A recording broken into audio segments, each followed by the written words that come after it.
আল্লাহ তাআলা কিয়ামতের কঠিন ময়দানে যেদিন স্বামী স্ত্রীকে চিনবে না, স্ত্রী স্বামীকে দেখে পালিয়ে যাবে, বন্ধু বন্ধুরে চিনবে না, পীর সাহেব মুরিদরে চিনবে না, মুরিদ পীর সাহেবরে চিনবে না, দলের কর্মী তার নেতারে চিনবে না, নেতা তার কর্মীরে চিনবে না, বন্ধু বন্ধুরে দেখে পালাবে। এই কঠিন মুহূর্তে সূর্যটা মাথার কাছে চলে আসবে, জমিনটা তামার জমিন হবে, আজকের জমিনের মতো নয়।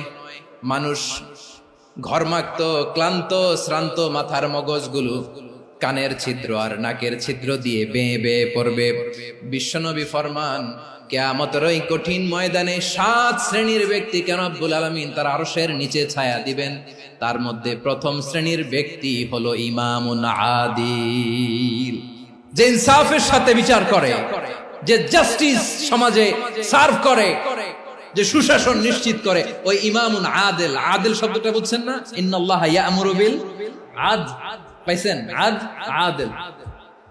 7 শ্রেণীর ব্যক্তিকে আল্লাহ তাআলা সুশীতল আরশের নিচে ছায়া দিবেন, যেদিন তার দেয়া ছায়া ছাড়া কোনো ছায়া থাকবে না।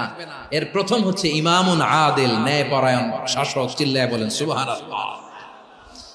আবার বিশ্বনবী বললেন, ইন্নাল মুকসিতিনা ইনদাল্লাহি আলা মানাবিরা মিন নূর আন ইয়ামিনির রহমান। কিয়ামতের দিন যারা ন্যায় পরায়ণ হিসেবে আল্লাহর সামনে দাঁড়াবে, কিয়ামতের দিন রব্বুল আলামিন তার আরশের ডান দিকে ওই ন্যায় পরায়ণ লোকদের জন্য আরশের ডান দিকে একটা নূরের মিম্বারে তাদেরকে বসার সুযোগ করে দিবে।